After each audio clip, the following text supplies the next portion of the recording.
What's up, YouTube? Bay Area Baller back again. I'm joined by two of my boys. We said, hey, let's link up, talk some off-season Niners. Keltz, I know you're uploading this to your channel, so I'm glad I got you here. Keltz, how you doing today? I'm doing well, my man. Hey, what up, YouTube? Glad to be back talking Niners football. It's been a little bit of a up and down ride, just another Super Bowl loss. But hey, man, we got to get back on it. This is the life of a Niner fan, man, right now. But we'll be back hopefully, and hey, we're gonna talk about it for sure. Yeah, we definitely have been feeling some lows in the Yeah. recent history. But hey, my man Los, on the other hand, man, he's been able to celebrate some Super Bowls that I'm envious of, Los. But how you Just a doing few. today? Just a few. Good. I'm good. Ready to go. Real excited to be with both of you guys here today and kind of break it down this recovery that we need to. It's good therapy to get together with good people that know the Niners and love the Niners and are passionate about getting back. So let's do it, man. Oh, Yeah, I think we got a good show planned. You see the rundown on the screen. I mean, we got to start off at the top, right? With the top dog, and that's Kyle Shanahan. Why don't we go around and just kind of what are your thoughts on Kyle overall? Are there any changes? What do you want to see him improve upon? Los, I'm gonna kick it to you. Uh, how do you feel about Shanny? Well, people that are close to me and know me well know that I'm not the biggest fan of Shanahan and haven't been for a couple of years. There's just a lot of things about him that are consistent and consistently on the negative side of things. And I'm just the type of person that, not just in sports or coaching or playing, but just in life, like when you're making mistakes, are you learning from them? Or are you continuing to make the same mistakes over and over and over again? And that's where I want to start with Shanahan is that, we've seen this act, we've seen this movie before. It's going on now 4 times that he has, given up on his running game at crucial times in the game, has not done clock management well. The whole stubbornness, the ego, whatever you want to call it, kind of creeps in and doesn't allow, his team to be able to pull out a W. I'm going to ask a question that we can kind of go, talk about, and then, we'll come back, Kelts will get his ideas and thoughts. But for people that back Shanahan and love him and want him to continue to go on, I ask you this. Do you want to keep him on because you trust him to learn from his mistakes and make the right decision? In other words, if he's in the Super Bowl next year against the Bengals and it's a 2020 game, is he going to do the right thing down the stretch? Do you trust him to make the right decision? Or, and this is what I personally think, are you just scared that there's not another coach out there that can match him? Listen to what I'm saying. Are you scared and fearful? Like, you got this, real cool girlfriend, but she's like kind of crazy. It's like, I can't be with you no more. But you're afraid to move off of her because you don't know if something is going to match her in other areas. I'll leave it at that. Is that the real reason you don't want to move off of him? Ask yourself those questions and be honest with yourself. And I think we can discuss it a little bit. I mean, it's a legitimate dialogue. You know, can he improve? I'm hoping he's going to improve, Los. And I know what you mean. It does seem like he's made the same mistakes multiple times. Right. That being said, I'm hopeful he can improve. I'm looking at Andy Reid, who it did click on. Now, is it going to take a decade? I hope not. I hope not. That being said, I mean, I think Kyle's a really good coach. I mean, this offense was amongst the best in the NFL. There's a reason teams are plucking his guys because, he knows the offensive side of the ball. He knows how to scheme guys open for the most part, but not in that Super Bowl, Los. I got to say, I was very disappointed with the separation that the wide receivers and just the weapons in general were able to create. So in the Super Bowl, I can't defend him. I mean, I did not like how Kyle planned on attacking the blitz, right? It's like we knew Spags was going to send heat.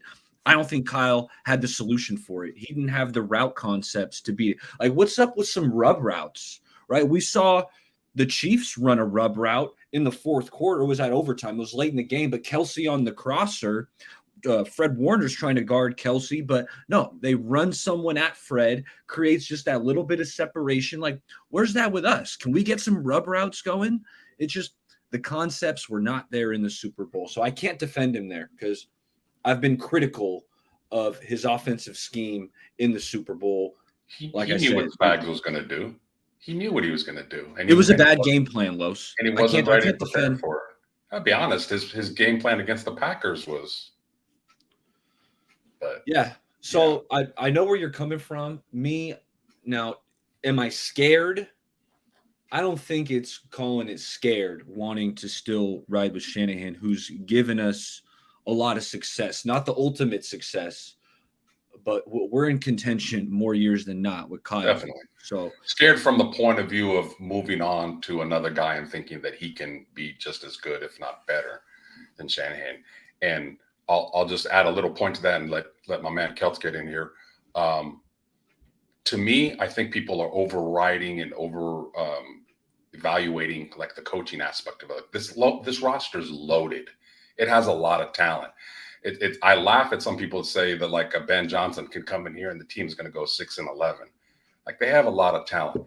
And real quick, one story, because I'm an OG and I go back a ways with some things. The 1988 49ers with Bill Walsh won the Super Bowl. He retired. In the offseason, the narrative around the league and around the Bay Area was, how are the Niners going to win without Coach Walsh? How are they going to win without him? Like he's the genius. He's a true genius. He does all these plays. He motivates. How does he do all these things? How are they going to do it? George Seifert is not that good. You know what the players did? They heard this all off season that it was Walsh winning all those Super Bowls, and they were basically had a big FU to everybody. Came out the next year, killed it, destroyed Denver in the Super Bowl 55-10. That's how you beat a team in the Super Bowl. And then 5 years later, destroyed the Chargers. The two best teams in Niners history, arguably, are the 94 Niners and 89 Niners, coached by George Seifert, not Bill Walsh. So while I'm not saying you can bring anybody in here and they'll do well, I am saying I think people are underestimating the talent of this roster, and that if you get another smart guy in here that is not as stubborn and maybe does things a little bit better here and there, I think the team would be all right, but that's to be discussed and debated for sure. No, I like it. Keltz, fill me in on Shanny. Man, bro, there's a lot of – I'm torn. It's like I'm torn, you know what I'm saying? And I've been this way for a long time. I think one of my first ever YouTube videos, I deleted it because there was some cussing and just the way I represented myself initially. I was always talking about legacy and restoring legacy, and what about what you said back then? It's not matching up. And I just feel like, I've always have taken leadership at a very, very high value, and some can perceive leadership in many different ways. We're all different, but, just coming from a place where I come from and experiencing a lot in life, like, I think, like, how do I really say this? That there's just a lack of leadership from my viewpoint. We're not inside that building. So I feel like Kyle is a great players coach. I feel like Kyle is a great play designer.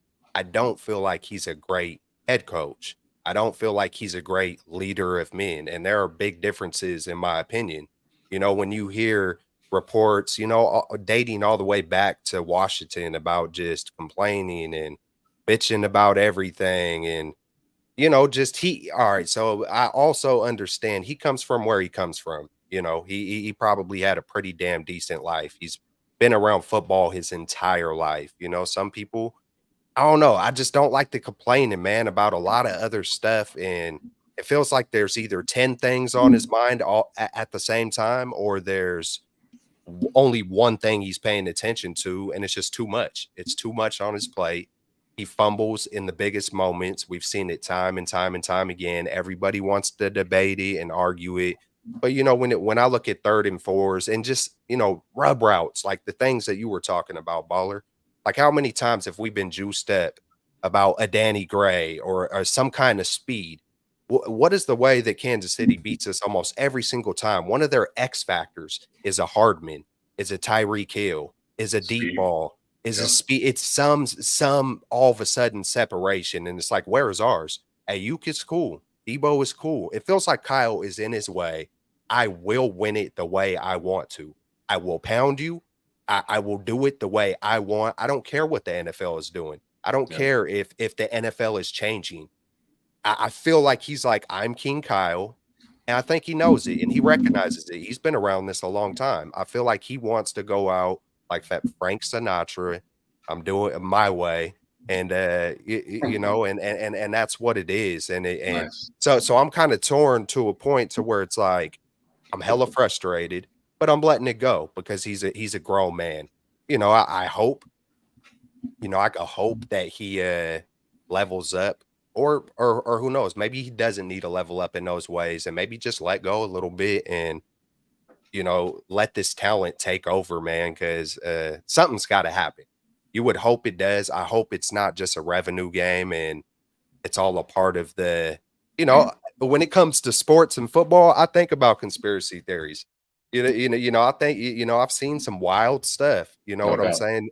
During my time through all sports, NBA, MLB, or whatever it is. You know what I'm saying? There's wild stuff that happens behind the scenes 10 years later. Oh shit, we didn't know it was like that. You know, I'm not a big Jimmy fan, but there's a lot of weird stuff in San Francisco. It's like, I don't think he's going to say that. I don't think he's going to say that unless there was some kind of weird stuff. But hey, Kyle, he's great, players coach. I think that's also a flaw. Sometimes you need to just have a good balance, man. And I could go on a longer rant about it. He is who he is. I'm grateful we have him because we are. I can't remember besides the Buffalo Bills of a team that has done this well and hasn't won a Super Bowl. It feels like in the past 20 years, every team that has had this success wins at least one. I think every single team since the Bills that has had this kind of success. I could go to Andy Reid and all those kind of things, but if I remember right, I don't know a lot about Andy Reid, but I'm pretty sure that he is a very different man. Like he'll take advice from the garbage man. I know maybe it's because of his older age now, but who knows? Maybe he was like that 10, 15 years ago. So maybe there was more hope that a Reid was going to get over the hump because he been through some stuff in his life. He went through some of the struggles in life. He knew about real leadership. The play designing and the players coach is not going to win championship unless the players are just miraculous every single time. But even he has shown he's not going to put you in the best position in the most crucial moment, like, not protecting Brock. Let's run a fake handoff to CMC, and pull the center to the left away from the B gap where we were getting dominated while they're blitzing. They rushed 6 guys. We had basically 4 protecting because the center pulls to the left. It's just like, like I think Kyle thought that would be the genius move because who would call that call? You know what I'm saying? Maybe Kyle Shanahan, when he drew it up, it looked beautiful. It could catch him off guard, but he didn't account for the half a second where Jones was going to be all it takes is one miscue. That a Feliciano went out. Burford's in there. That is your weakest link on offense, and you take help away from him by pulling the set. It's those kind of things. I could go on and on about leadership off the field, accountability, all these things, but even watching the games, like, what are you doing? We've talked, Baller, multiple times about clock management. He did it. I'm surprised not a lot of people talked about going into halftime. I think there was a minute and like 20 seconds. They were gonna kick the field goal. We could have got the ball back with a minute. We settled to get the ball back, I think 13 seconds, called a play, went in content versus Pat Mahomes and the Chiefs, who've already beat you in a Super Bowl. You go in content. Like and they were content in that first Super Bowl right before halftime. Yes. And this is a guy that defers the coin toss because he wants to double lap, score at the end of the first half, and probably not a field goal. He wants to get a touchdown and a field goal or 2 touchdowns and double lap. That's his philosophy. Well, if you think that way, then why in the F Do you not try to get the ball back and use your timeouts to get, to score? You had, I mean, when Jimmy was the quarterback, maybe that's your excuse. You didn't have an excuse this time. You had a top-rated offense with a quarterback you believe in, and you still didn't call a timeout. Why? And you know what? The thing that pisses me off is our media doesn't challenge him or ask him that, with the exception of Grant. So it's just something that it just boggles the mind. Let me throw some. And it annoys me. Don't lose your train of thought, Los. But it bugs me how Shanahan responds to some of the questions. Oh, Jesus! Very dismissive. That's why no one asks him, Los. It's childish. That's the lack of leadership. They're scared to ask him because they know they're going to be on Shanahan's shit list if they do, and they're going to get these. Who is he to scare people? Like, really? But I'll tell you why. Because Jed can't say anything to him. Probably neither can Lynch. Remember, Lynch didn't hire Shanahan. Shanahan hired Lynch. So he's the emperor. He's got all the power. Who's going to – even Bobby Turner, Bobby Turner was his dad's running back coach. He is a well-respected Hall of Fame type of running back coach, probably in his late 60s. Bobby Turner can't go up to him at one time and say, hey, Kyle, man, you've been burned by this before. Run the effing ball. What the hell is wrong with you? I don't think anybody can talk to him. Here's some numbers that are going to piss you off even more. But sorry, I know you like your stats. In the fourth quarter of Kyle Shanahan games in the Super Bowl, including when he was the offensive coordinator with the Falcons, his teams have been outscored 58-12 in the fourth quarter, outgained 662 to 285 yards. And this is the one that really stood out to me. Third down conversions, Shanahan's teams are 1 of 10. His opponents, 10 of 15. Ball game. Third downs, 1 of 10. And that's in the fourth quarter. What was that again? That was in the fourth quarter of his 4 Super Bowls. He has his offense has gone 1 in 10 on third downs. And they're 10 and 15. And they're 10 of 15. That's the ball game right there. That to me, because third down is everything. So he has consistently not dialed up the right play, or like Keltz mentioned, the right protection. You knew Kansas City was blitzing you on third downs. Why the hell would you pull the center? Oh no, but it's Burford's fault. It's Feliciano's fault. It's Goff's fault. It's the turf's fault. He's really good at pointing. It's Garoppolo.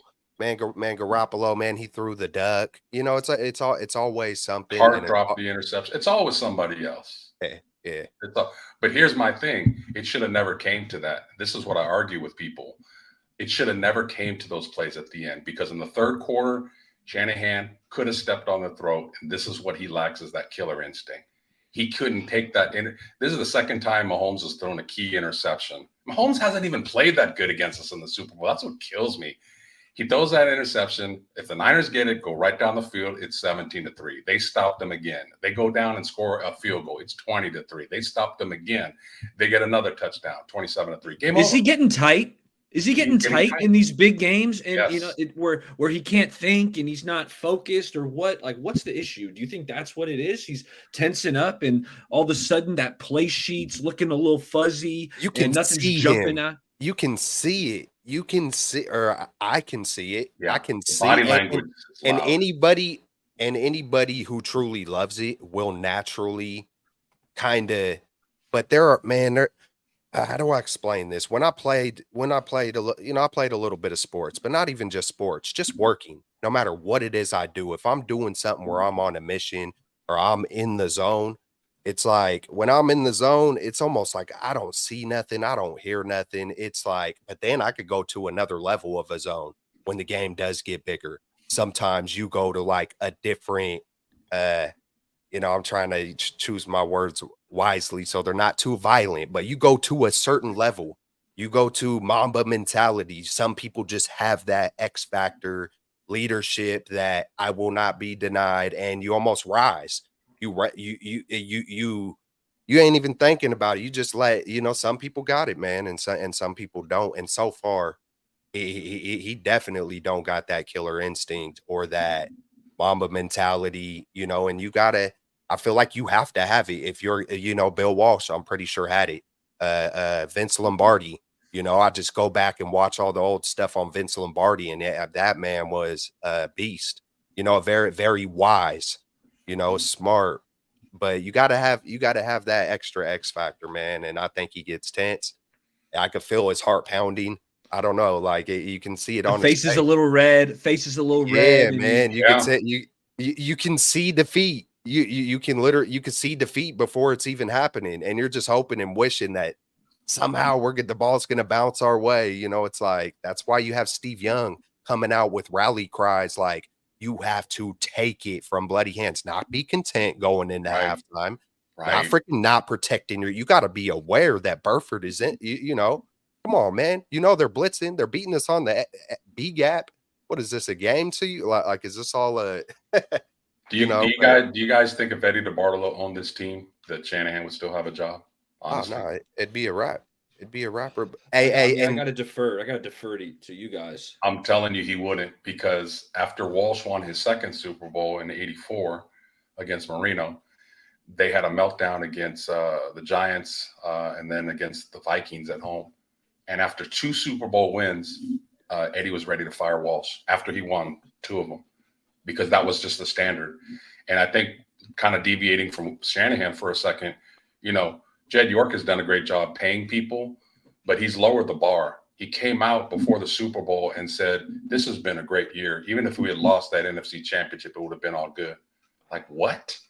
Like 10 years ago, when you fired Harbaugh, you said, we don't raise NFC championship flags here in the stadium.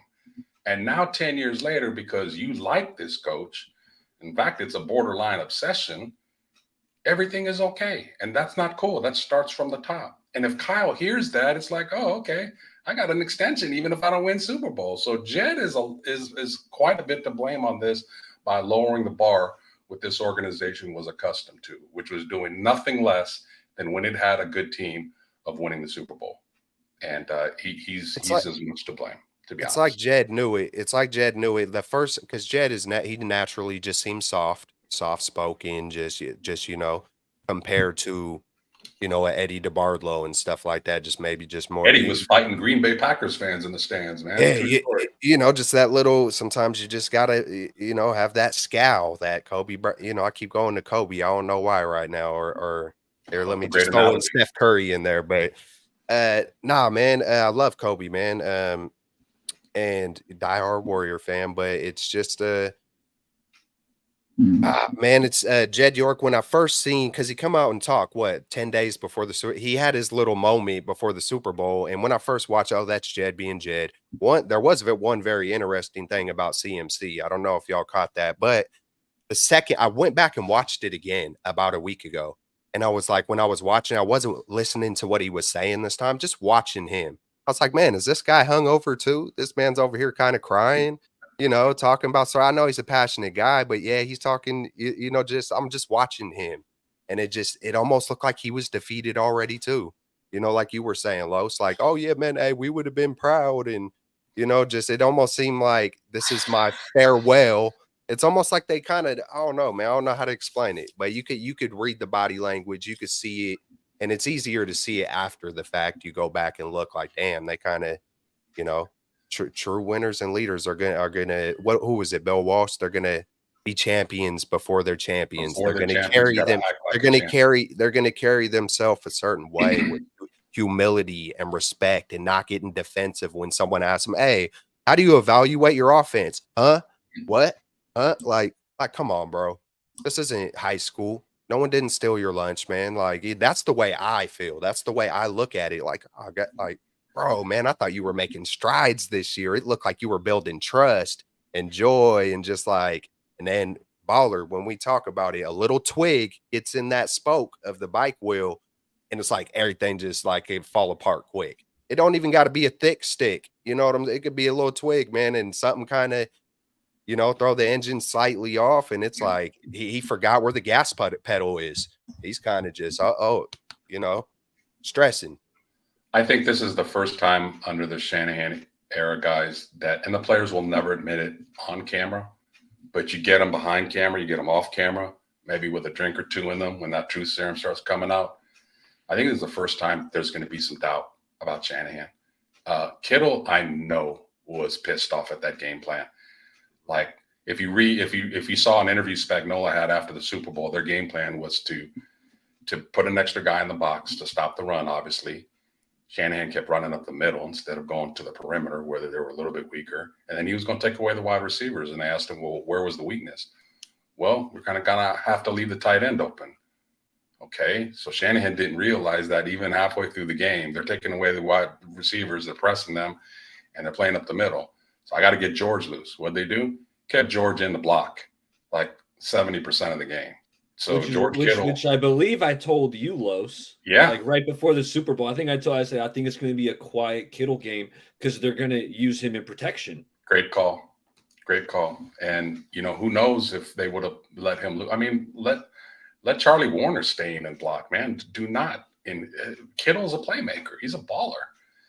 No if pun you intended. guys were to guess, who do you think Kyle's favorite player on the 49ers is? Debo. Because he's the player's Debo. There it is. And it was obvious that they were trying to get What did Kyle do versus the Ravens? And I kind of applauded him for it because sometimes I like to see that kind of stuff. Like, that's what's up. Go for the record at Christian McCaffrey versus the Jaguars.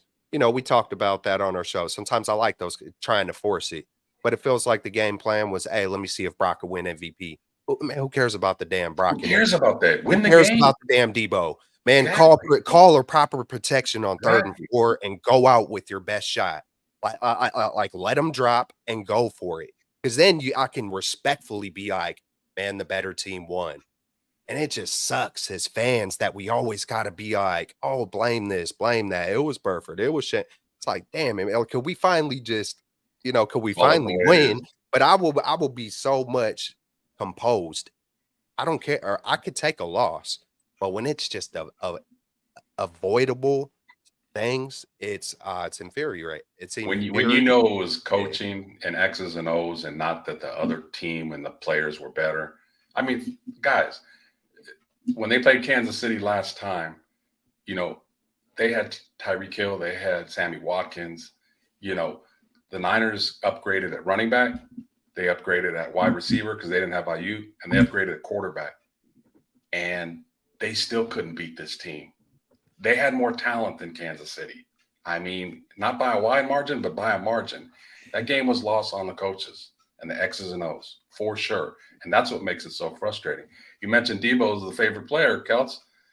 That's what makes that even more frustrating was against the Rams in the NFC Championship game when Debo was the MVP of the league, the best player in the league. He didn't touch the ball in the second half again. It's Shanahan, and I know, man. It's like, but this is the evidence that keeps piling up. Like, I feel like a prosecutor here, and I'm submitting my evidence. Like, this is 4 times. The Falcons, the Rams, the Chiefs twice. It's always the second half and the fourth quarter.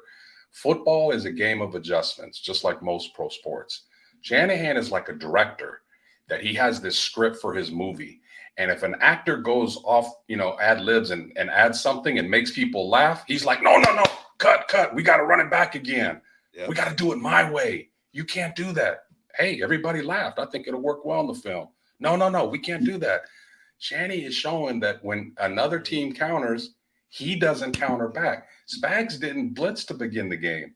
Oh, coincidentally, the Niners were moving the ball. Unfortunate that McCaffrey fumbled.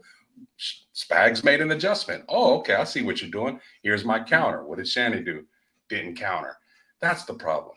You have to be able to counter. If you're going to be called a genius, damn it, you have to counter to the counter. And this is twice now that Spags has gotten his ass. And we're going to get into it about his X's and O's here in a minute. But go ahead, Baller. Well, Los, I think you hit on something because I think the Niners missed their best chance. I do too. I thought all year, I really felt like a Super Bowl was coming, and obviously it didn't happen. But I do think the Niners missed their best chance. Not saying they can't win it this year. They got a shot. But by golly, that team was loaded. They kind of lucked into Randy Gregory, got Chase Young at the deadline. They were healthy. Do you guys agree with that? Did the Niners miss? They were healthy going into They were healthy. They were the number 1 seed. Do you guys agree with that? Did we miss our best chance? I do. Hell yes. And I think another they're going to have a massive hangover. I think they're going to have a hangover. We'll get into it later about another going all massive in. reason. This is one of arguably the best offense since 1994. Not saying it was better, but Yeah. You get Brock Purdy to have that kind of a season.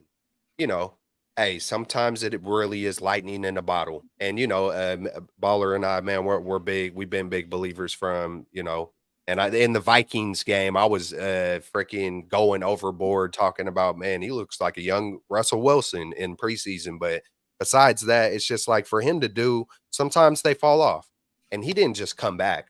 But talk about dinking and dunking. Like that was another thing that, like I said, hey, he's more like a gunslinger to me.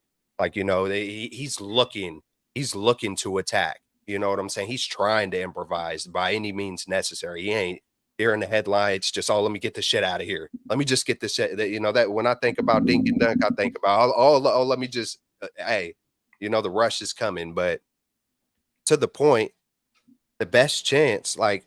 Man, Brock Purdy was what? Fourth in MVP, man. He was I know he had 3 bad games, and so did Patrick Mahomes. Go look at Patrick Mahomes' worst games. All quarterbacks have a few bad games. So if you're letting that cloud your vision, Brock is really freaking good. Who knows whether it's the second best or 10th best. The point is man, I hope he could keep it going. But we got Fred Warner in his prime. I'm talking throughout the year, like Fred Warner is like a Hall of Famer. CMC, basically, he could be a Hall of Famer. Nick Bosa, we could have all the all pros in the world, and go get Chase Young, and Lenore steps up, and Charvarius Ward, and everybody's even stepping up. The D line a little struggles, and the offensive line, they even did good for who they are. It's constructed this way. I mean, Ayuk has a blowout. See, hell yeah, man. It felt like they were stacked. This was a year. But then on top of it, I also feel like it's like, how do I explain this? This Kyle just wanting to try to do it his way, man. And just like maybe not utilizing, a Gray. Who knows what the situation is, or just something. And I know people from the outside could be like, oh, Gray's garbage. We don't know that, man. He's been on the field how many freaking times? I'm a big Danny Gray guy, man. Speed is I loved speed. him coming. I love this. If you're a genius, if you're a genius, you could take speed. I don't care. And I don't utilize care them. how, who, what, where, why, when, what. I don't care how much he's been on his cell phone. Oh, he's pissing me off. Whatever, man. You could draw up 2 for him to take it to. Yeah, it's hey, he is who he is. He's a grown man. Hopefully, it's like God, just at least call the right plays. At least just be aware. At least be aware of rules, your surroundings. You could keep being a dick. Who cares about the accountability at this point? Because that's you. You're probably not going to admit defeat and switch up and have a revelation or something. But I just call the game right. Go out with your best shot. Let them drop.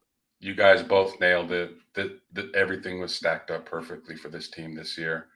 And I'll tell you what, man, and I'm saying this straight from the heart. I'm not just saying this for the show or anything like that. I followed the Niners since '77. I've seen all the heartbreaks that the Niners have gone through, all the way back to the '83 NFC Championship game when Ronnie Lott and Eric Wright got called for bogus holding calls to keep the drive alive and kick winning field. I've seen all these heartbreaks in NFC Championship Super Bowls. This one right here upset me and frustrated me the most. I guess 2 weeks later, and I had the need to I've been bugging both of you. Like, I need to talk about it, man. Cause on my show, like they're already in the baseball. So I had my little 10-minute rant, but I needed to get I'm driving my wife crazy. I'm driving friends crazy. It's like, shut up, Los, man. I need to get this out on the forum because this one was devastating. Absolutely devastating. And I feel real bad for my younger friends and for younger people that, haven't seen really a Super Bowl yet. Like, at least I've seen mine. So I really feel bad for them because, man, if they can only experience what it's like to be up 40 points going into the fourth quarter, knowing you have a win and already starting to drink. God. Oh my God. And I've had that a couple times, man. I mean, to have a coach to just pound on you, like game over, like we're better than you, we're going to F you up. That's it. There's nothing you can do about it. And to see this guy just let teams hang around that are inferior and then something stupid happen in the fourth quarter like it does is This was the most dominant we were. Like this, in my opinion, just offensively being able, putting up 40 on Dallas for, just man. I'm not gonna lie, Keltz. We talked before the Browns game. I was honestly thinking, is this team gonna go undefeated? Like that, that literally popped into my mind. Now I know it's a long shot, but it's like it came into my mind. Yeah.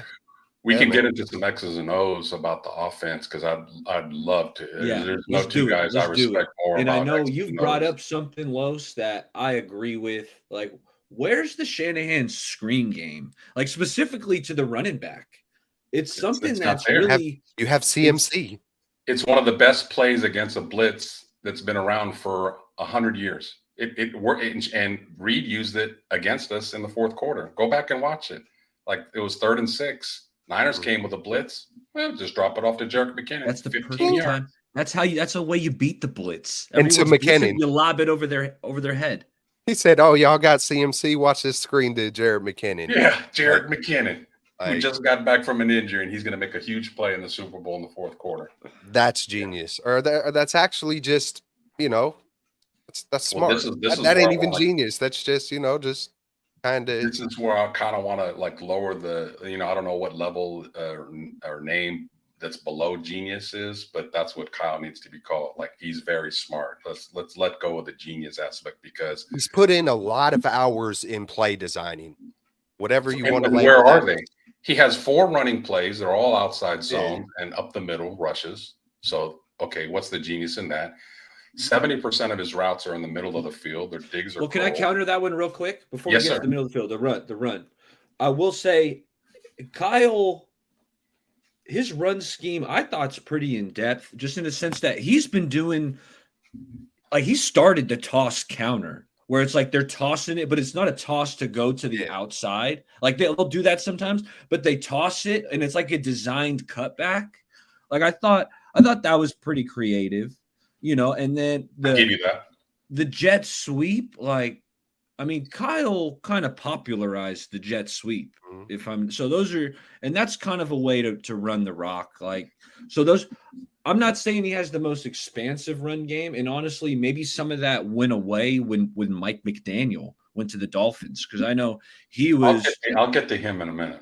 He was, Mike McDaniel's known as a really good run scheme guy, at least from what I've heard. So, do you think this is Kyle's offense, or do you think this is just an adoption of his father's offense that he tinkered a little bit?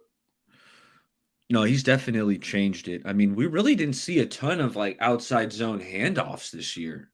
Like, unless, correct me if I'm wrong, but not as much as we had like when we had Mostert or Breida. Like the stretch zone, that was always kind of the staple. Like that's the Shanahan thing. When you think of like a Shanahan offense, at least me, I'm thinking outside zone, and off that, I'm thinking play action. And it's like under center, outside zone, play action. Like that's kind of Shanahan. That being said, he's tweaked it. Like it's been done. One of the ringer guys, I want to say it might have been Slowick, but it was a nice it was an article that showed he's changed his offense. He's doing less of the outside zone. He's in gun a little more. So that being said, I know where you're coming from. The run game, maybe it is a little repetitive. And before you get to your second point, one criticism I have about Shanahan in the Super Bowl was that opening drive was awesome, guys, right? Before the McCaffrey fumble. Yeah. We were just driving it down. And on that drive, if you remember, we're running the fake jet sweeps. Like we got action going east to west. And I thought that was really opening some things up and making the Kansas City linebackers be honest. Guys, after that fumble, like it disappeared. Yeah. It's like, why not go back to that later on in the game? The opening drive, we got like 60 yards in like a minute. It was awesome. We were driving right down the field. And Shanahan never went back to it. I didn't see the jet motions to kind of hold guys still, make a linebacker take a false step. So I know I might be the high guy on Shanahan here. I'm not giving him a lifetime contract. Okay. This dude's got 2 years. This roster's getting older.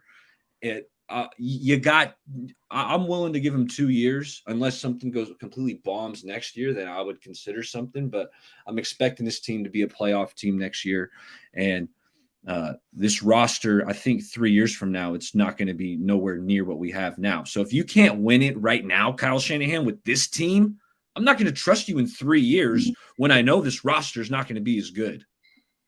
My worry, honestly, guys, and I hope I'm wrong. I hope I'm dead wrong. They've played a lot of football in the last 5 years, played a lot of extra games. They got a lot of miles on those legs. Teams do not usually play well after a tough Super Bowl loss. It's just a fact. Look at Philly falling apart this last year as the latest example. I think it's going to be very hard for Kyle to come into OTAs and his core guys and him trying to rally the troops. And they might be looking at him saying, yeah, we're not, players tune out of coaches after about 6, 8, 10 years anyway, even with winning. And now that he's lost another one, and the Kittles and the Debos and the Ayuks and the Juices and even the Bosas, who always says great things about Bosa and about Shanahan in public, I think they might be looking at him going, man, you know what? Like, we played our ass off, man. Like you effed up that game, man. And it's going to be hard to rally them. Again, I hope I'm wrong. I hope they have another run in them. But Green Bay's coming. They're already here. And Detroit is coming. Detroit feels like we did in the Super Bowl. Like, Detroit feels like, man, we just gave that game away because our coach is hitting on blackjack on an 18, I mean, so Detroit's not going away. Neither is Green Bay. And Philly probably will bounce back, and the Rams are going to be better. So I hope to God I'm wrong, but like the thing about Shanahan and his offense that I think from my observations is that he takes advantage of teams that don't have great back sevens. And like I said, most of his pass plays are over the middle in that 12 to 15, 18-yard range. When he doesn't have good cover linebackers that can drop back against Dallas, against Philly, against Jacksonville, his offense looks great. He's a genius all of a sudden. When he faces defenses that have, one, a good defensive coordinator, and two, have linebackers that can cover, his offense struggles. Take a look at it. Browns, who else in that division bothered him? Well, obviously the Chiefs bothered him with theirs. Ravens. The Ravens. The Ravens linebacker came out and said, we got the blueprint on how to stop the Niners. They didn't say what it was, but I kind of figured it out. They dropped their linebackers and said, throw to the outside, or like Keltz mentioned earlier, throw vertically. Did you see one go route in the Super Bowl just to keep them honest? One? Nah. When it was the year where had probably the most success with the deep ball, since what, Kaepernick did all right for a minute there, He had a gun. The deep shot went to Debo, which was surprising. Yeah, because it's like Debo, he's all of not them, the downfield target, right? Oh yeah. And One deep shot, man. You guys watched Duffy had him smothered. You guys watch the all 22. When our receivers are going, like, the cornerback is not even worried. The corners know that they're going to cut it off at some point. When they keep going, they're like, oh shit, that's how Debo got open. It wasn't because Debo's a 4-2 guy. It's because they know Kyle's offense is going to cut routes off here or here. They don't go this way very often. And when they do, they catch them by surprise. And that's good coaching.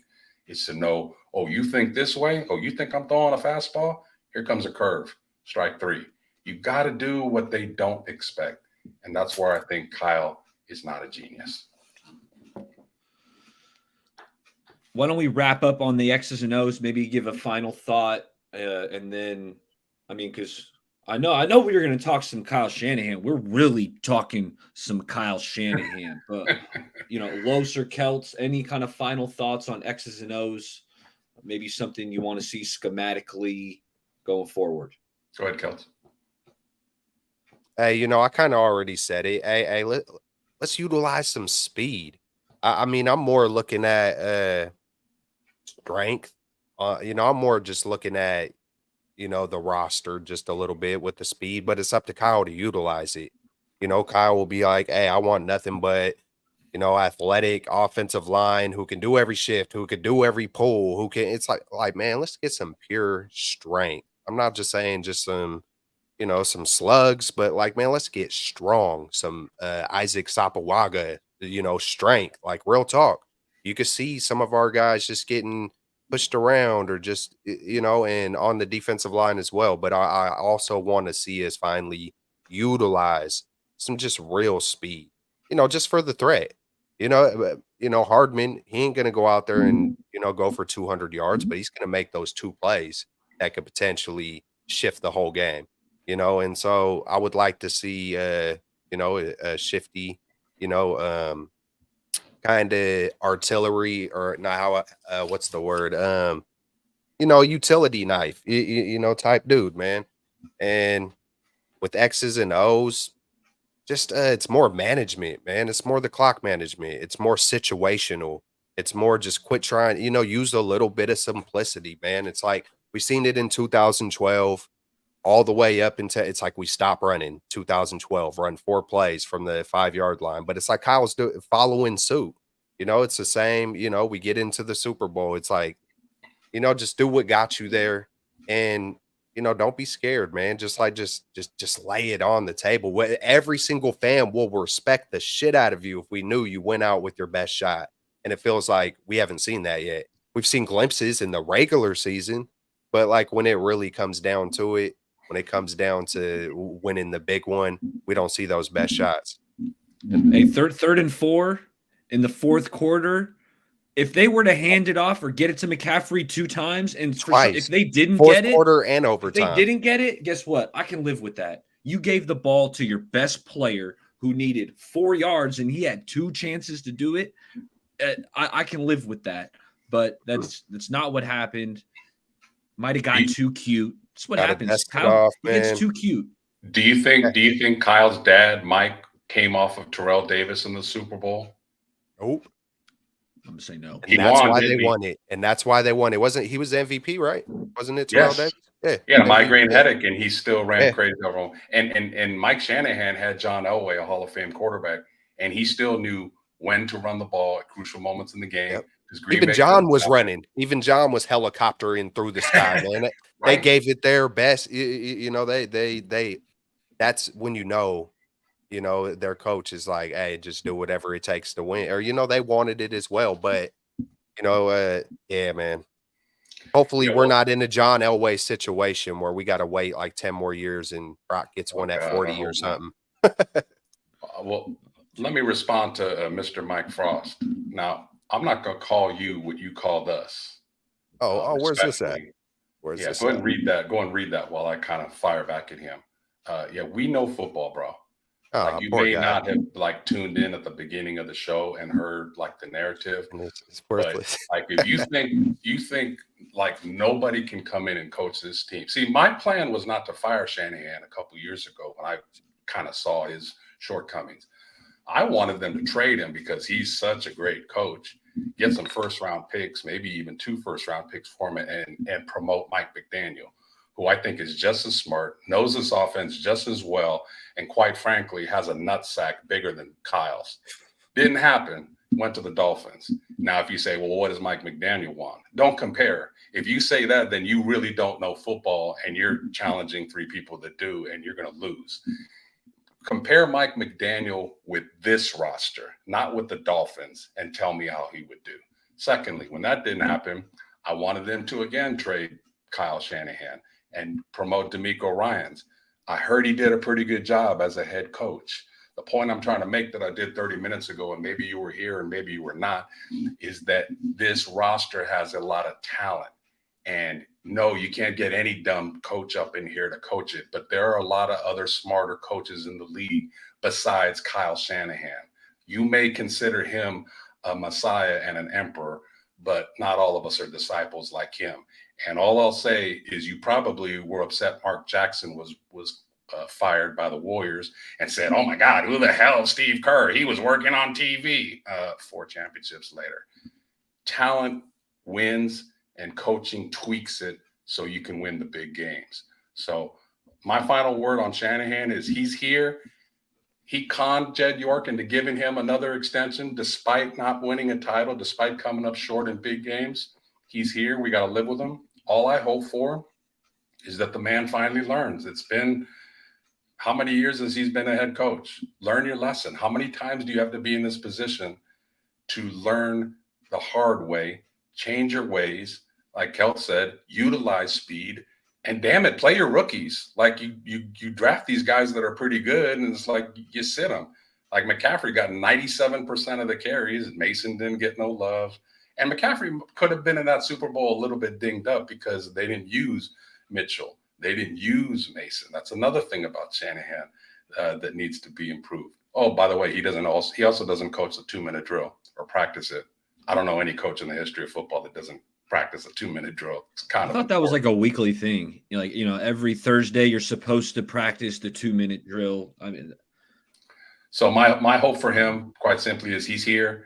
He's going to be our coach. We all want the same thing. Just learn from your mistakes, please. I mean, you haven't the 4 previous times, but my God, I don't know how many times like a boulder's got to fall on your head for the light bulb to go off, and get better by it, man. That's all we ask. That's all we ask. Mike Frost, it looks like you might have came from my channel, but I think if I'm seeing that right, but Mike Frost, I mean, the idiots kind of made me chuckle. The worthless kind of made me chuckle. The shut up already kind of made me chuckle. yeah. It doesn't faze me. It didn't nowadays. I mean, sometimes it does. You got to catch me in the right mood, but it's just like bro, man, that thing just, it didn't even come this direction, bro. I wish I had a slick one to say to you, but yeah, man, poor guy. Anyways, yeah, man, I completely lost my point now. But hey, get back to me, and I'm gonna worry because what Los was talking about something that made me really think about something. But I'll find it. He'll come back. Yeah. Well, I wanted to hit you guys up and ask you, who's going to be the DC, or who do you want to be the DC? You could take that either way you want to go with it, because today it came out, and I saw right before I went live that Kyle Shanahan did call Bill Belichick. He said, you got to do your due diligence. Hit up Billy. Billy said, nah, I'm going to do TV this year. Thanks for the offer, at least to my knowledge. So Belichick, who, I mean, I think I was saying you got to call him. You just have to. But now I want to ask you guys, is it going to be in-house? What do you think in the DC position? Who do you want, or who do you think it's going to be? Los, why don't we start with you? Hey, let me just catch my point real quick before my memory again. Hey, I think a lot of fans immediately are just so quick to just label things and believe in something. And, we all do it. We're all human. But I think fans here, do you remember Chip Kelly? Do you remember Jim Tom Sula? And immediately put like, without Shanahan, that's what it will be. Now it's like, do folks forget that, what was Shanahan's record when he first got to the Niners? Or was that the beginning of the first excuse? Because his record was basically like Chip Kelly's. Was basically like Jim Tom Sula's. Oh, well, the rosters, it was completely, man, the talent was at around the same level. Miss me with all that. When you don't got a good roster, you ain't gonna, man, hey, bring Tom Sula in with this team. I bet they make the playoffs. Now, could I sit here and be bold enough to say, oh, man, Tom Sula, man, he could really, I don't know. He's never been in that situation. Who knows? He might have a heart of a lion and freaking just surprise America. You just don't know. But not knowing does not equal, if you're letting the fear take over, then you already lost, because if the biggest argument for him to stay is fear of the unknown, it's like, man, everything's an unknown. We don't know who's going to get injured. We don't know, especially for Kyle Shanahan, we don't know if we might be alive tomorrow. You know what I'm saying? So it's kind of like Jesus Christ. Like, I'm not saying to get rid of him, but for me personally, it makes me feel like there are times, and I'll keep it hella lit. There are times where I'm like, God, man, I just don't even like, I love my Niners, but I do not like the coach. Like, this isn't even healthy. This is my Niners, man. I grew up doing push-ups in the corner, handstands, trying to become Jerry Rice because I was proud of this team. I was proud, and I didn't know as much in those younger days with the coaches. And all the glitter and glam and the personalities and what are these guys really about? You know what I'm saying? So it kind of sucks that I do know because it's hella frustrating, man, when it comes down to being a leader of men and just, but that I'll get off my Shanahan hype. We took up a lot of the show. DC, Los, you hit it at good looking baller.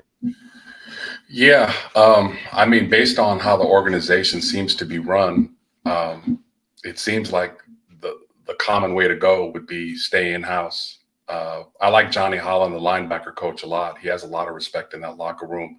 Fred Warner loves him. Real, guy that is battling and has seemingly overcame cancer. Very motivational. Very, they seem to like the Sala and the D'Amico rah type of guy, which made me wonder. Wait a minute, you're interviewing Brandon Staley. That dude is as Spock and emotionless as can be. How would you possibly work with that? I think we kind of saw with Wilkes that outside the organization, if there's a philosophical difference, is not going to work. I mean, what's frustrating me is if you're a defensive coordinator and you're not in the Niner organization, why would you want to come to this team? Because Shanahan or Lynch or whoever's just going to come to you and say, hey, man, like, we don't blitz here.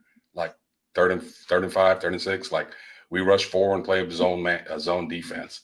Like, if I'm a D coordinator, it's like, hey, man, this is my defense. Like, step off. In my interview, I'm like, I can't come and work here unless I have authority to see what I have talent-wise and utilize what I need to do to win the game. So I'm very intrigued by the guy they just interviewed with Kansas City. They just got beat by Kansas City again. They just got beat by Kansas City, who, oh, by the way, disrupts them by the blitz again. But if you want to stay with your 4-man, play zone all the time, then it's got to be an in-house guy, I would think. It's not necessarily who I would want.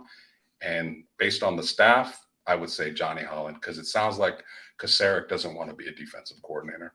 So that's my viewpoint on DC. I feel you. I haven't heard a ton of Johnny Holland, so at least he's got an advocate in somebody. Los advocating for Johnny. Keltz, what are you thinking about the DC? I want them to get the best guy, man, who the best fit, whoever that is. The Kansas City guy was intriguing. I don't really know too much about him, but you see 5 Super Bowls. You see the way he's working with a McDuffie, and I know they're talented and stuff, but he's got experience at every level. Defensive. From the defensive line all the way back. I would love to say, hey, go get a Belichick and go get, like, when was the last time a big name coach has come with Shanahan? It feels like everything is in-house. It's kind of the guys who he's connected with, or maybe his father, or somewhere down the line, like that Redskin article that you shot us, Los. It's his buddies, and if he can't get his buddies on the squad, he'll turn the players into his buddies. You know what I'm saying? And Yeah. who has really come to the 49ers? Big Fangio, we had an attempt to get him. I wonder why he didn't come. Was it his choice? Was it Kyle being like, I can't have someone that might question me? You know what I'm saying? Are other leaders, big time leaders, not coming here because they're like, oh no, hey, we know what you did in Washington. Hey, these NFL circles are tight. Yes. We ain't trying to deal with this dude complaining about a field or complaining about what kind of silverware is this every other step we take. Like, get up off your phone, so who knows? Maybe big time leaders don't want to come here, but people praise Shanahan. Look at the people he brings. Look at of course, man, he's been around the game since he was in diapers. You know what I'm saying? Of course, he knows a lot of these guys. Of course, he got a lot of buddies, guys to fill in positions, but the really, really good ones. Brady. Why didn't Brady come here? Why didn't Fangio come here? Why didn't, certain, it makes you think, like, reading between the lines, like, yeah, it does. These guys are not going to just like bow down to Kyle. And like we've seen in the article and we've seen evidence wise, he doesn't like that. He wants to kind of control. So it probably will be in-house. And, just to try to get up off the Shanahan hype, I put a tweet out a little while back that says like kind of how weak is, doing something like in-house. I know it is what it is, but just looking back, it's like, how kind of weak does that look like? So what could have been plan B last year is going to be plan A for this year. Like, you went out and got Wilkes, a guy who obviously wasn't a fit.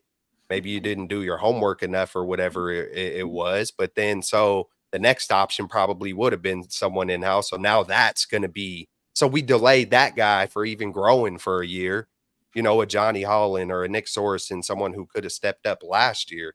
I'm just looking at that kind of stuff, and it just – some of the stuff just feels ass backwards, but it's like maybe that's the genius way to do it. Some things are good to do it backwards. You feel me? Like there is some, little algebra type stuff to where sometimes it is good to flip the script. Sometimes it's good to throw a curveball, and can you imagine Belichick and Shanahan butting heads though? Can you imagine Shanahan actually going to Belichick in a practice? And sometimes it could bring out the best. Probably right. It doesn't sometimes, but like Shaq and Kobe, or that was the very first example of guys who butted heads. But sometimes if you have that it factor inside, sometimes it can make you rise up, unless you're going to be complaining about every little thing, then you're probably going to crumble and blame someone. It's going to turn into a circle of nothingness, basically, when you look back on it. And I feel like that's part of the reason why we come up short, man. It's just like, it could be something as simple as complaining a lot, for real. Like especially when you're in that position, when you're one of 32, men want to see, men, you know what I'm saying? Just be locked in and fully focused. And how ironic is it that our field was messed up? No excuses, but how ironic is it that the field was messed up, alarms being pulled? These NFL people know that Shanahan be tripping, that shit gets on his nerves more than the average dude. There's some guys who could just, put the blinders on and miss me, psych. Nah, no. But you remember Keltz, you brought up a good point. Go ahead. Sorry, Los. Keltz, you brought up a good point that I wanted to piggyback of, and it's that if they go in-house, it sounds like that guy was their B option last year, plan B. Last year's right. B. That being said, here's why I don't think they're gonna go Daniel Bullocks. Daniel Bullocks has been with Kyle since the inception, right? 2017, since Kyle got here. So Bullocks has been here. So if he was really a strong candidate who Kyle felt like, hey, this is that dude, he would have got the job last year, right? So I don't think it's going to be Daniel Bullocks. Now, Nick Sorensen, on the other hand, that's who I think it's going to be. And I don't have a ton to base it off, but Sorensen, he's got a Super Bowl ring. He was with Seattle, so he's got some Pete Carroll in his background. I mean, that's where we got Saleh from, was, Saleh had the Seahawk background. So you got that with Sorensen, but he didn't come to the Niners till 2022. So I don't think he was a legit candidate for the DC last year, because he had just got there. But now he's got another year under his belt. He has interviewed for the job. So if you were to ask me, who do you think it's going to be, you can put a wager down in Vegas. I would put it on Nick Sorensen. So I think that kind of wraps up the DC thoughts, because, fellas, this is something I really wanted to hit on, because this topic right here is kind of what this offseason is about. Okay. Should the 49ers go all in? And I know what you're thinking, Baller, wasn't this team all in last year? Well, let me tell you, we're up against it talking cap-wise, fellas. I got to be honest. We've restructured so many guys. We've backloaded some of these deals. Not some of them. A lot of these deals we backload. And guess what? Those backloaded deals, the time is now. They got to pay these guys these massive contracts. So they don't have a ton of cap to work with, right? I know the rollover money hasn't hit in, but they just don't. So I want to ask you guys, if they wanted to go all in and mortgage the future. And what do I mean by mortgage the future? When you restructure these guys, you got to pay them eventually. Eric Armstead is on the last year of his deal coming up. He's on the last year of his deal. The year after, in 2025, he's getting paid $15 million. He's not even under contract. He might not even be a Niner, yet we're paying him $15 million. because we've been restructuring it. We've been going for it. So, fellas, should the Niners restructure even more, guys? Basically, now you're doing some Ram type of stuff where, you're going all in. Restructure it. Basically saying your roster at least is not going to look very good unless you somehow miraculously hit on all these picks, which isn't going to happen. But should they mortgage the future, restructure even more deals, restructure Trent Williams, restructure Fred Warner, just restructure George Kittle? Should they push more money into future years so the roster in 2025, 2026 isn't going to look good? Or it might not be 20. Maybe you can keep back a little. 2025 might be okay, but 2026, 2027, if you do that, the roster is going to look depleted, in my opinion. So I want to ask you guys, do you mortgage the future to try to load up, get another stud or two to add to this roster this offseason, mortgage the future? What do you guys think?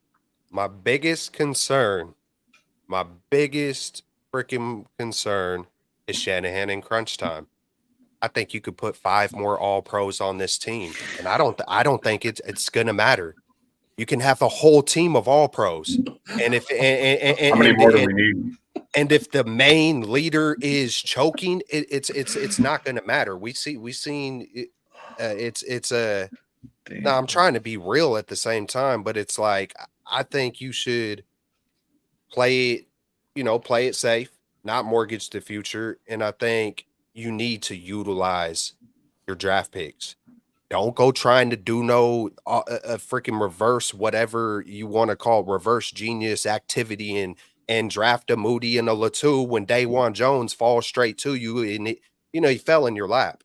Who knows what Latu's going to be? We already see little glimpses of Moody and all that, but it's like you just got to hit on your draft picks and utilize Danny Gray. Give it a shot. If he has a couple of false starts, man, get the kinks out of the way in the beginning of the season, preseason. But you're not going to get those kinks out if you're not putting trust, if you're not putting them on the field, if you're doing those things. So I think you just, you don't mortgage. You just don't put it all on like 2 players. Even if you make a couple trades up in the draft, get quality strength, quality speed, get a little bit more speed on the defensive side. Guys are getting older. So, just utilize the draft to the best of your ability, man. And, don't dig yourself in a deeper hole. That's how I would approach it. And just, shaping up. If you modify a little bit of situational football, we could be talking about 3-4 Super Bowl wins in the past. You know what I'm saying?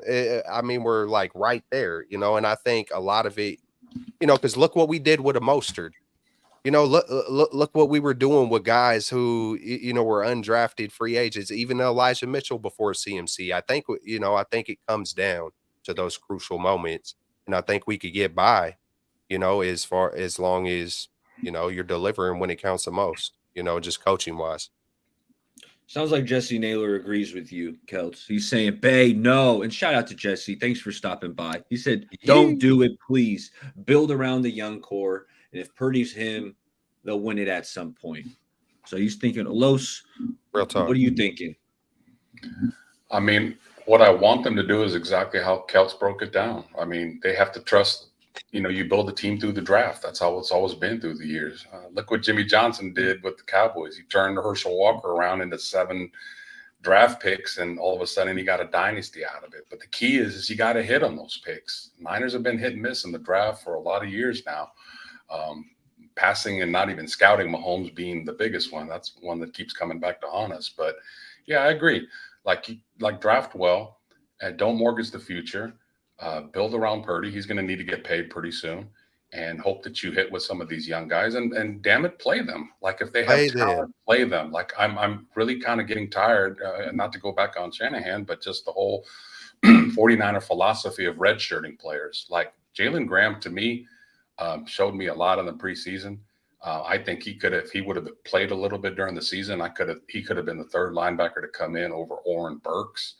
Like Charlie Garner and Ross Dwelley are still on this team. I know they're free agents, and me and Baller love Braden Willis. I know he had a holding in the Super Bowl, but like that kid has got some talent, but he never got some run. So, let's get away from this philosophy of we're going to draft guys and we're just going to let them sit for a year or two and not really develop them. No, let's develop them. Let's get them a lot of plays in training camp.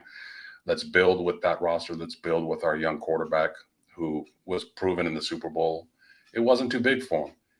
Considering how much protection he did not have, that kid played balls out. And lastly, by all means, please draft some offensive linemen, because like the whole idea of like, oh, my scheme is going to be able to overcome our right side of our weakness of the line. Not when you play good teams and good D coordinators. I mean, if you haven't seen it already, it's proven itself over and over again. Let's draft some good offensive linemen. Let's get younger, and everything will take care of itself. I'd rather be good for the next 6 to 8 years relevant with chances of winning a Super Bowl, of going all in to just trying to win it next year, and then we're screwed for 5 years after that. Because what if we don't win it again? So that's where I stand. And I thought we just went all in, and we came up like, I mean, we're gonna have to re-up, and then you buy more chips is what you do, Keltz, and then you push those all in as well. Yeah. The only thing when you do that, you end up leaving the bank account empty, if you don't hit, right? So guys, I gotta be honest. I'm ready to mortgage the future at this point. This roster is getting older. Like this is the time. Like, I hate to say it, but before, I've been against kind of restructuring all these guys for these reasons, that of the future. But after what happened, I'm like, we got to improve this team even more. It wasn't good enough, and it sounds ridiculous, but I want to improve this roster. And the main point is, the guys are getting older. George Kittle is getting older. Christian McCaffrey is getting older. Like, these guys aren't getting any younger. So, to be honest, I am restructuring these guys. I'm going out and signing a couple free agents. Joey Bosa becomes available. I'm not emptying, the cap room on Joey. Like, he's got to leave a little. Like, he's been banged up the last couple of years. That's got to be kind of built in. But I'm going after Joey Bosa. I'm testing the waters on Jalen Johnson. Like, I want to add another corner. So I'm at the point where if you would have asked me like even mid-season, I'm like, no, like we're winning it this year, but no, you don't mortgage the future. But now, after just this rotten taste I still have in my mouth after this Super Bowl, and guys, go out and get. I know there's the offensive linemen in this free agent class aren't the best. Go out and get, Jonah Williams, the right tackle coming from he was a former first-round pick. I liked him coming out of Alabama. Like, go out and get him. If that means 2026, it might be a bit of a reset, kind of like what the Rams are doing, kind of resetting their salary cap. I'm at the point where, man, mortgage it. Because I'll tell you what, if Kyle doesn't win with this team that we mortgage the future for, then guess what? We're rebuilding with somebody new. You didn't get the job done. Now you could argue, like, Los is kind of, he's had enough opportunities, but you go all in for a couple more years and you still don't get it done. Bye-bye. And if it's like with Harbaugh, like he lost different ways. If you look at all his losses, they were kind of like in different ways. The Ravens got way out in front. Seattle, one of the worst officiated games I've ever seen in my life. New York Giants, Kyle Williams fumble, no Ahmad Bradshaw forward progress. Harbaugh lost in different ways. The thing that's frustrating about Shanahan, he's losing in the same way all the time. So I think the Niners are going to listen to you, Baller, and not me and Keltz. And the reason why is because they haven't been able to win one. So the desperation and the obsession to get over that hump and win 6, I think they're going to listen to you, and they're going to mortgage it and go all in. I wouldn't doubt it. If they had won 1 or 2 in the last few years, they'd be like, okay. You don't do it. You Absolutely. don't do it. It's like, okay. Absolutely. I mean, not to say that you're not trying to win every year, but it's like, okay, we got over the hump. We got 6. We got our 7th Lombardi. Okay, now it's time to, switch to a younger group and try to build for the future. But because they didn't win again, they're going to do what you're saying to do, Baller. I think they're going to go that way. Yeah, Kyle looks at the future. He looks at the narratives. He looks at the stories, and Kyle seems like the kind of guy to where it's like, if the door was ever to be slammed, if I did ever have to leave here, I want it to burn before I leave here. The mortgage, the future, freaking. It just seems like Kyle would be that guy. Like he ain't gonna leave. Like, yeah, I left some nice grub before I took off. Like, nah, he's gonna break some stuff. That's just what I feel. So I wouldn't doubt it if he. Hopefully not, man. Hopefully he gets it done. And then, to be honest, but selfishly, part of me hopes that he does not get it done, because I will still feel lightweight bitter, even if the Niners do win a Super Bowl with him. That's how deep it is. That's how deep it is in me, bro. And that's just me. That's a conflict. I take stuff dead serious, sometimes, and I'm hella goofy. But when it comes to being like really real about my Niners, that's probably one of my deepest ones that, is kind of unfortunate even for myself to even think that way. But I started it off the show. I'm torn, and part of me doesn't want to see him get it. I'm a hardball guy. I like that, armadillo skin and baby deer skin talk, just that warrior type talk, who ain't going to be defensive and actually go into it with you, and I know that's just for the public. But, I think there's some realness that comes with that. Steve Kerr, for example, he really is that guy. He just ain't at the podium. I know people who work for Steve Kerr. He's that guy in the parking lot to the janitor from the stuff that I have heard. That is him. It's not a show. Some people think that, sometimes it's show, or they just say, what's good. They're going to tell you what sounds good. And some people just really are that, and that's why you see some of these great, these people who go through dynasties. You start hearing behind the scenes of stories from Andy Reid. Hey, man, he took a play at the freaking garbage man at Kansas City. I guess it was a custodian. It's a real story. I don't know if you guys heard it. Yeah. He turned it into a damn play. Like, come on, let's go. That selflessness, that humility, what a story. That's dope. You know That's what Kyle leadership would say? Because this has actually been stated. If the janitor said that to Kyle, he'd be like, "Oh yeah, well, what if they come out and cover 3? Are you gonna? Oh, you think it's cover 2? Yeah. What if it's press man? You don't watch Josh Allen? Do you watch Josh Allen? Answers for every single. Don't come at me with this play. Don't bring me this play unless you've diagnosed how we can beat cover 4, cover 3, cover 2 man, zone press, zone dog blitz man." So don't, you know what, janitor, you're fired for even suggesting that. You know what? Go get me a Starbucks. Yeah. Bring me a Starbucks, and then I'm going to fire you when you get back and don't ever talk to me again. Like that, Kyle, I might be exaggerating, but that's the vibe. No, you're on point. Hey, boys, and this has been said before, no matter the sport, isn't it amazing how far and what an organization can do together when nobody cares about who gets the credit? That has been said before, and selflessness. Keltz mentioned it. Kerr and Shanahan are night and day, and not because one has 4 rings, the other one doesn't. The way he carries himself, the way he takes accountability.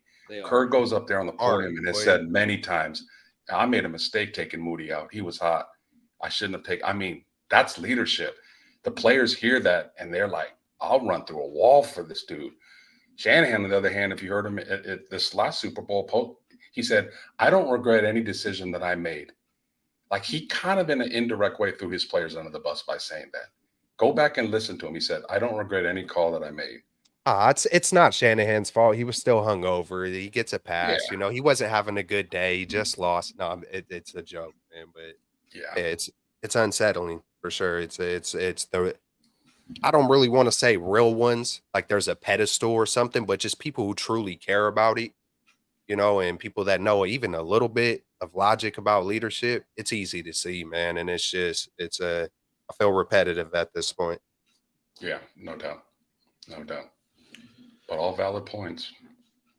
It's like, look, we have our passion. Like, I feel you. I love your passion, Keltz, for sure. I know Baller's passion. But it's almost like, the players and the organization are our wives. Like, we love them. And it's like, the coaching staff as our in-laws. Like, damn, our in-laws, man, be making it hard on us, man. I love my wife, but damn, the in-laws don't need to come around. Sorry to those out there that have in-laws, but I'm just giving an analogy. That's I feel conflicted as well. I'm like that with the Giants baseball team. Like, I love the organization, love the players, love the history. Do not like the front office at all. So yeah, I definitely feel your pain when it comes to that conflict with the Niners, and I wish I never felt that. No doubt. I wanted to ask you guys, the Niners roster, we know it's a pretty loaded roster, although there are some key free agents. But this offseason, the offseason is about trying to get better, right? You're either getting better or you're getting worse. I want to ask you guys, what position do the Niners, John Lynch, Kyle, this front office, what position must they improve this offseason? And Keltz, I'm gonna kick it to you. Like, what position are you looking at? They got to get better where?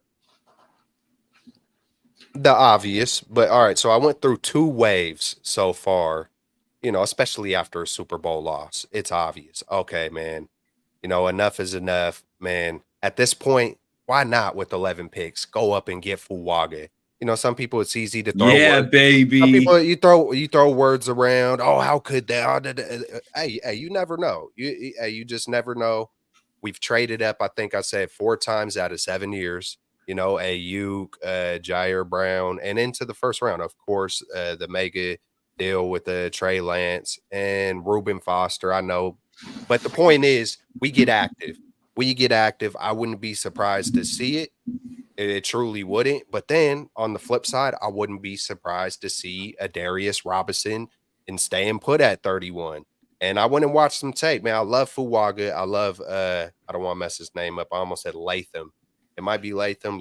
It is Alabama. Latham. The offensive tackle from Bama. Yeah. I watched like the 6 or 7 top offensive linemen, watched them pretty well, and those were my 2 favorite. I kept going back and forth. We play that game.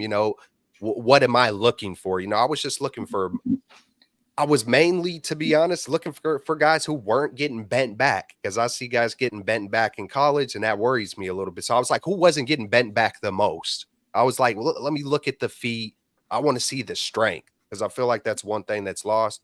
Like, I feel like I just hope to see them just go get strong, really good football players, and it doesn't have to perfectly fit a scheme or this, that, or the other, but I know that's how Kyle is. He's going to want it for his reasons.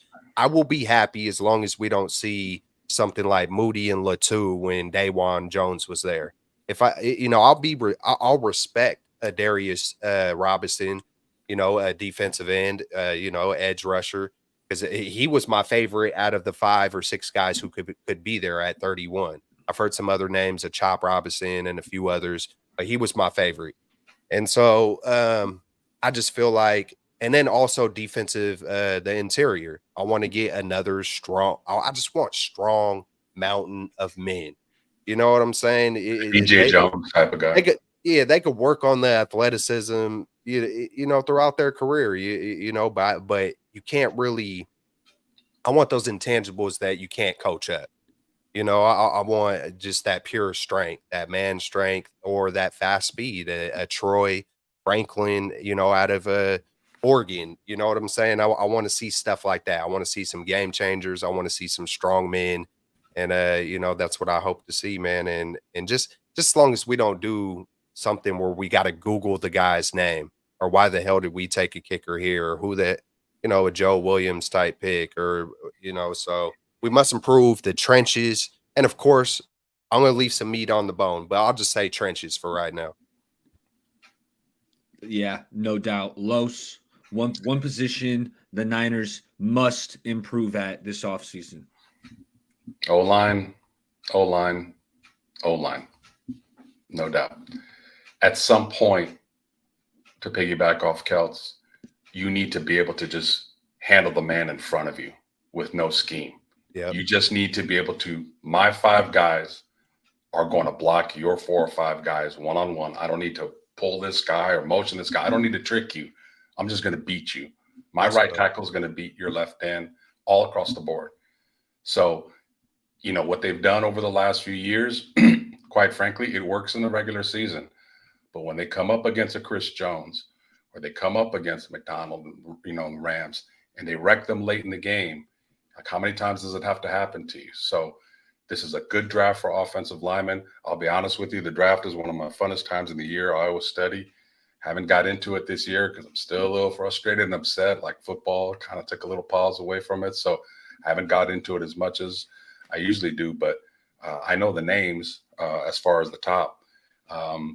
Looks like a lot of the guys that we like that could be perfect fits are going to go in the top 15, top 20. I don't know if any are going to drop. Los, I 100% agree with you there. And that's the problem. Like if they could get to 15, there's a guy. It's either, I'm looking at first round, I'm looking at, tackle, because taking a guard or a center in the first round is kind of taboo. But a tackle, I'm all for it. And it's like, man, Keltz mentioned my guy. Yes. Let me get to the guy from Washington, but I absolutely love Fuaga, who Keltz was talking about from Oregon State. I'm just looking at my notes on the dude can move. Like he's 6'6", 334, and he can move. Like he gets to the second level and he's explosive. Like Mauler. But he's not lasting where we're picking at the end of the first. My notes, the dude is awesome. Like I love Fuaga. The guy you just mentioned from Washington, Troy Fatanu. I really like him, dude. Similarly, that dude can move too, fellas. Like he's a really good second level blocker. The only thing is that he's 6'4". That he might he's a guy who you actually got to watch at the combine and see his measurements because he might have like shorter arms. He might be a guard. He was getting bent back just a little bit. Just he was fringe because I was between a few guys, and he was one guy almost. And then I watched the tape a couple more times. I was like, all right, these are my two favorite. I'm rolling. Yeah, but he was there too. He was there too. Yeah, you went with kind of with bigger, with physically more imposing guys. Ballers, like you said, you want that strength. Yeah, like Fuaga might. Fatanu might not have as much like girth, but he just seems like really good, really skilled. He's got good hand placement. He doesn't get beat. Because Shanahan likes his run blockers. Like McGlinchey drafted primarily a run blocker in the top 10. So they covet that skill set to be able to kind of get out and go on the move. And a guy like Fatanu from Washington can absolutely do that. Let me ask you both a tough question. Yeah. Would you trade Ayuk to move up in the top 15 and grab one of those offensive linemen? And then at 31, get a wide receiver to replace him? No. See, I think I would. And I love Ayuk, but offensive line has been. I've went back and forth because I've said yes. It's like it's like, trust me, I love Ayuk. I feel like it was backwards. I feel like too bad we didn't do this last year with Debo, and then we kept Ayuk. But then Debo is cool, man. He comes out the boombox. Sometimes Debo feels like he is the heartbeat of the 49ers, and then sometimes it's like, where's Debo? Wide receivers. Is Debo even there? Like, is Debo, and then we see Debo versus McDuffie and get completely freaking shut down. So it's kind of like, for me, Debo got locked down, but that means trading Ayuk? Trading Ayuk for a top 10, top 15 pick, and you get I'll say right now, yes, because I'm going to trust the fact I would do it, but I wouldn't trust Kyle with the wide receiver. If someone said, hey, Ayuk for Fuaga and just an example, Troy Franklin, are you making that trade right now? It's like, damn, I wish it was Debo, but you know what? Hey, man, I'm going to take a shot. I'm going to take my feelings out of it and my fandom and how I love everything that Ayuk does. And I know he's ascended and he's a baller and you got to love everything about him. And I do. I'm going to probably make a business decision because, I can't look at it like these are my homeboys. I love you, Ayuk. You deserve more Fetty. We're taking a younger route. That's how I'm going at it. And then I'm sure, who knows, you might even get more than that. You might even be able to work some other dynamics to make it a little bit better for yourself. So the only reason I asked that because at 31, you're probably not going to get one of those top linemen, but at 31, you will get, if you do it right, one of those top receivers. But Keltz, that's a great point because coming to the Niners, wide receiver is not an easy position because Kyle demands a lot of his wide receivers, including like you got to block first and catch second. And some of these guys don't like that. But I mean, the little studying that I did do, a couple of receivers that stand out for me that I think could be there would be Byron Thomas from LSU and Xavier Legette from South Carolina. I want the Niners to get like a big receiver for a change. Because, I mean, you saw Jennings in the Super Bowl, like, you know, this guy doesn't have a lot of speed, but I want a guy that can make plays in the red zone. If Kittle's going to be in blocking 50% of the time, I need a guy that can go out that's 6'4", 6'5", with Purdy's accuracy, just throw it up. And I need touchdowns more than field goals. Touchdowns win Super Bowls. So let me get a red zone guy. Let me get a receiver. I love IU. Don't get me wrong. That's tough to let him go. But if it means getting me a borderline all-star guard or all-star, better yet, tackle, what good is having a good receiver if we can't block guys and give our quarterback time, guys? You know what I'm saying? How might Kittle explode with a Fuaga? You know, what if Fuaga just hits? And I know it's an if game and I know it's a coin flip. I don't know, but I really like Fuaga and Latham. You know, I'm pretty sure Latham probably a guard, you know, but I think it's just like how much more confident would you be in just letting Kittle do his thing, man, and utilizing that when there isn't so many plates you need to fill, you know? Right. It might even bring Brock Purdy a little comfort, kind of in making sure not everybody's freaking happy. You know what I'm saying? To have a little bit lesser, but have an extra second. You're going to find the guy. You know, if you got talent, you got talent. I know BA is amazing, but I think it's the fear sets in with the Niners, any fan, you know, but unless you're just trained to not let fear phase you. If Shanahan's gone, oh my God, Chip Kelly. If Ayuk is gone, oh my God, like, you know, how are we going to survive this? I think there's a little too much weight put on if someone leaves. Niner fans, the theme of the show is all in.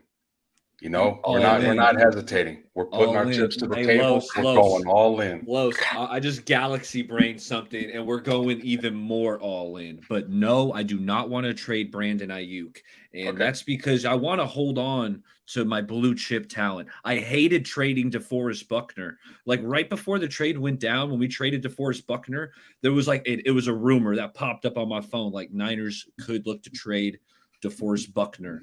This was an hour before he did. Dude, when I saw that notification, I immediately started tweeting John Lynch. Like, John, do not trade DeForest Buckner. Like, the dude is an awesome player. He's an awesome person. You don't trade your blue chip talent, in my opinion. Like, those are guys you lock up. And BA is along those same lines. Like, I want to hold on to my blue chip studs. That's what Brandon Ayuk is. That being said, I do want to improve the offensive line. And I do agree that you got to get into the top 15 to get one of these elite offensive linemen. So I want to hold on to Brandon Ayuk. And I still want to trade up. Well, how do you do it? Guess what, fellas? We're going all in. We're mortgaging the future even more. You're going to have to probably trade your first round pick next year. That's what I was thinking. Up. That was my neck. I mean, that's where I'm at. I'm okay with it. You know what? Package our first round picks this year. You did it for Trey. You did it for Trey. You might as well do it for your line if you already got the guy. Man, you already got your guy. You probably got to add a third round pick. You're putting 2 1s and a 3, maybe a 5 if it's needed to go up, you know, probably 15 to 18 spots. And pick at, 12 to 15. Like, that would be going all in. And guys, I'm at the point where do whatever the F it takes to make this team better and get a ring. And if Kyle can't get it done, get him out of here. I would say that we all had obviously the bad experience with trading DeForest and then drafting his replacement Kinlaw, and it didn't work out. So I get it. I get why you don't want to come out IU, but I will say the Vikings traded Stephon Diggs, a blue chipper, and they drafted Justin Jefferson. So if you hit, that worked out. So I get it. It's a risk. It's all in. It's a gamble. I get it. But if your scouting department does their job and they draft a wide receiver that is damn good, and you get a blue chip tackle, I might do that. But I get why most people won't. I get it. Yeah, I need to really lock in on the O linemen later on or more around our spot, because I've looked at a few of them, Morgan and a few of them, but I want to go side by side and watch Fuaga and watch that one, a guy projected in the 30s, go watch Fuaga, watch the next guy to really get, hey, does this make that big of a difference? Like, is Fuaga like that much better to be like, all right, hey, they just got to be comfortable, and who knows what that is with Shanahan. Sometimes, he just plays the catch me if you can type of game. It's a little unpredictable, but we know there's probably going to be one moment. There's got to be at least one moment like, what the hell were you doing? Not like again. But hopefully we hit, man. Hopefully we just hit, even if it is focused on the defensive line. You know what I'm saying? Hey, if we could get this defense roaring again, you know what I'm saying? Reinvigorated, and that's going to take a little bit more pressure off the offense. So it all works hand in hand. I just don't want to see no head scratchers and then not playing them or not utilizing them. It's please, no kicker, no punter in the 3rd or 4th round, please. Yeah, man. I want to address a low the truth, because actually, when I do my draft evaluation, and I'm like Los, I did get started later, after the Super Bowl hangover, but I go position by position. Like this year, I started out at tackle, because what position must the Niners improve? To me, it's right tackle. So I've been looking at tackles so far. Started last week. I've watched the top 15 guys, and so I've gone pretty in depth. And Low the Truth said, "What do you think about Mims?" I'm looking at my notes on Mims. So he's coming off a high ankle. He had the high ankle surgery.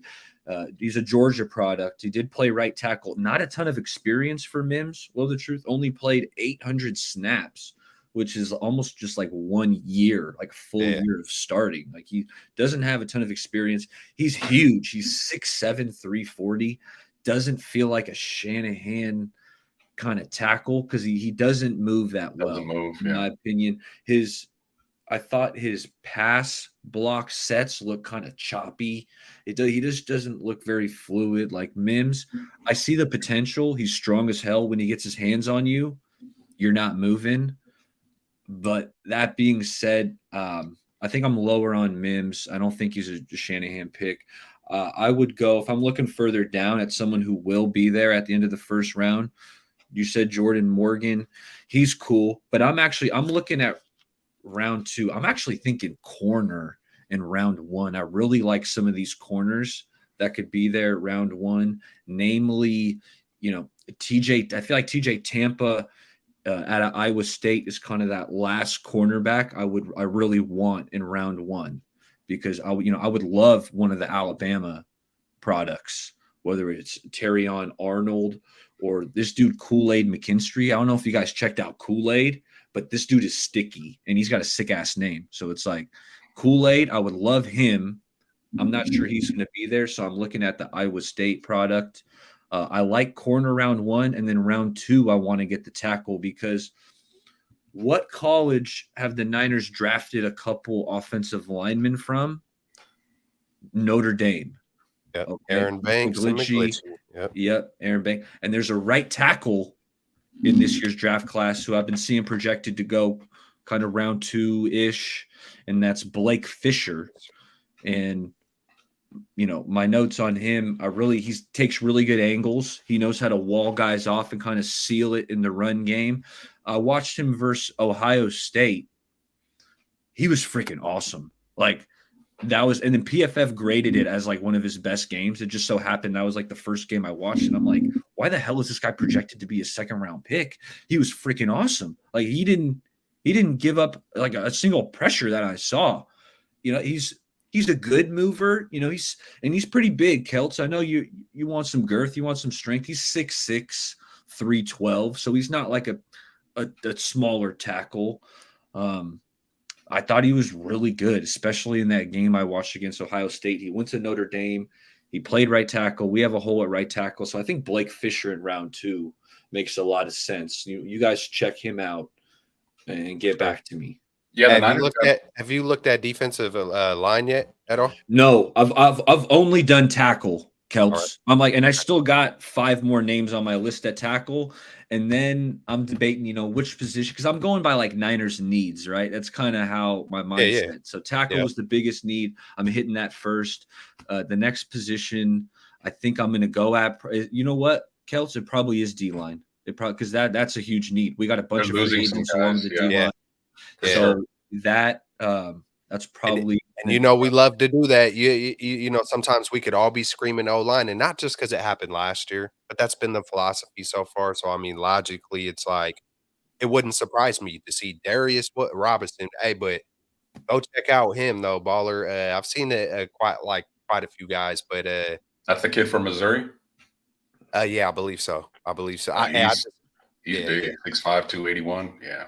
He just Pretty seemed nice. he just seemed stronger than the rest. He seemed like he did just a little more ferocious, a little stronger. But I don't know. Sometimes you see some guys and be like, "Man, that dude could be a star." Like kind of like, and then other guys might be like, "Yeah, well, you know, I'll really start." I seen like one guy's highlights. I can't remember who it was, but it's like it's a free rusher. Like it was just like free rusher, free rusher, free. It's kind of like, you know, I know he put on a whole bunch of stats and stuff, and he might be projected like this, but yeah, man, Darius Robinson, he looked, he was the guy I liked the most so far, you know, in that range. At some point in the first 3 rounds, the Niners have to grab a tackle because Oh, not yeah. just for right tackle, but they got to know Trent Williams has only got a year or 2 left, and Got to invest. seems to be getting a little bit more dinged up. As he always misses a game or 2, but you know, if they could get a quality tackle, play him at right, learn under Trent for a year, and then shift to left, that would be ideal. But we'll see. McKivitz he's a good swing tackle. Like if he's your backup, I feel good. Yeah, me too. We've seen him fill in on the left side. Like this year on the right side, like yeah, he was a weak link. I mean, but compare if he's got to fill in for a game here, a game there. I'm feeling good. Oh yeah. Like in retrospect, the drop off in performance level going from McGlinchey to McKivitz, like I don't really think there was a drop off. That being said, neither one of them were very good. Right. And my God, that McGlinchey contract in Denver looks sick. awful. Like I knew it was bad when it got signed. That and Russell Wilson, what are they doing? Yeah. Yeah. Hey, Laken Tomlinson is out there. Would you take a flyer on him? And can he play right guard because he was left with us, or do you think he's a little bit past his prime? If the price is right, yeah. Yeah, I bring in Laken, you know, and then the question is who's moving to the right side? Do you move the younger Banks over, or you know, Laken? Let's see. I'm not overspending for Laken. You know, I want to improve the O-line through the draft, to be honest. I agree. Try to bring, it sounds like they want to bring Feliciano back. I'm good with that. You know, get him back. I'm not opposed to Feliciano taking over at center, having a bigger guy there at center. I'm kind of 50-50 on Brendel. Like he's given us a couple of good years, but big defensive nose guards move him pretty easily. Give him trouble. Yeah, I know. He makes some nice blocks in the run game. Like I see Brendel, 10, 15 yards downfield on some of these big McCaffrey runs, making really nice blocks. So he makes some stuff that gets me excited. Like, okay, Brendel, I see you. You're blocking good out in space, but you're right, Los. Like you put a zero tech in front of him 1-on-1, and he's gonna get his lunch stealing. Yeah. Look, hey, I wouldn't be mad at. All right, let's just for example, just throwing it out there. I wouldn't be mad to see a Feliciano, a Laken Tomlinson, and a Fuaga. You know what I'm saying? If you could make that happen, like, you know, with Banks and, you know, something like that, because, you know, Feliciano's already there. Lankin's probably good thing he did have a horrible year last year. Maybe he comes and revitalizes it back, you know, to pay him cheaper or whatever. He's already, you know, he's getting older. Maybe he has one last run. He seemed to love, you know, when he played his best when he was with us. But, that what you just mentioned is all of a sudden a physical line that can just beat their man. Like that does sound really good. But I think Kyle looks at it, you know, and it's true, is the cohesiveness, the chemistry, you know, the O-line, they all got to be in sync. They all, you know, everybody's got to know every little detail in this freaking extensive system and all these shifts and all this stuff. You know, you have one false start and you might be in the doghouse or something, you know, so. Or you could be like Trent Williams and have 2 on the second drive of the Super Bowl and just put your team in second 27. That happened. God, man, Yeah, that was a tough one, bro. There was a lot of tough. There was enough blame to go to. Just a lot of yeah, man. But hey, we got to get this line together. I'm in for getting veterans, getting draft picks. I mean, I know you can't just go, get everybody and anybody, but just show that you're trying. Show that you're really trying to invest in that. And if not, man, you better your defensive line better be exactly what you paid for because Hargraves, he had some nice moments, but man, we had holes, man. We were getting run on and we had nice moments, but Bosa, you better come back to that 20 sack status. We better hit. If the O line is not going to get upgraded, we better have done something significant somewhere else, to compensate for the O. Yeah. The draft's would have to be mid-April, late April. Yep. Might have to fly into the Bay and have a draft party with the boys. That'd be fun. Yeah, I'm ready. Let's hit up that spot. Shoot some pool. I get to take Los down again. I'll give you a rematch. Give you a rematch. No doubt. No doubt. Yeah, they had a bunch of TVs. That was awesome. I got to kick it with Los. Yeah, bring Keltz down. Play some. Hell yeah. Get a little ping pong in. I'm ready. I'm about to swoop on some ping pong. Real soon here, man. I'll be shooting darts. I'm not huge. I'm not huge on pool, but yeah, I'm pretty good at it. It's just I don't got a pool table. I knew I was in trouble. I don't go out. I just don't play it a lot. You know what I'm saying? But me too. I knew I was in trouble when I saw ball set up. I knew I was like, oh man, you can play. I'm down for anything competitive, man. I'll be making up little games. I'll shoot some cornhole, freaking basketball, throw a fuck, man. I'll hit a golf ball in a random park. It don't matter, man. I'm always ready. No doubt. Me and Keltz, when we played your son and Jay, we won 2 out of 3, right? If I remember correctly, I think we got 2 out of 3, or did we sweep it? Either way, we can't. We came out on top. So it's we did. We did. Yeah, man, my son, Jesus Christ, man, that boy is just. I mean, I haven't really been putting anything about him, but man, he's leveling up, man. He's gotten way better, bro, real quick. He's been working on his craft to the fullest. I mean, trying to, emulate Steph Curry's every single decimal of exactly how he's been putting in the work, bro. Offensively, defensively, just all of it. Football too. Had his first football season, starting quarterback. First time he ever played football, and he's a natural, bro. Natural, just awesome. Man, he's on it. Hell yeah. That's awesome. That's awesome. Hey, fellas, any final thoughts before we wrap up out of here, Keltz? I know this is live on your channel. Make sure you're subscribed to Keltz Chronicles. But yeah, any final thoughts before we get up out of here?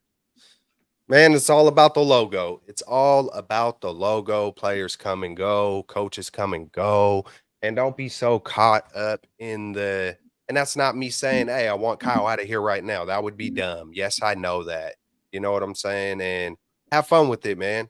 Hey, if you think Brock Purdy is the second best quarterback in the NFL, man, hey, take the shot. Say it with your chest. You know what I'm saying? Just have fun with it. Respect differences. We're all different for a reason.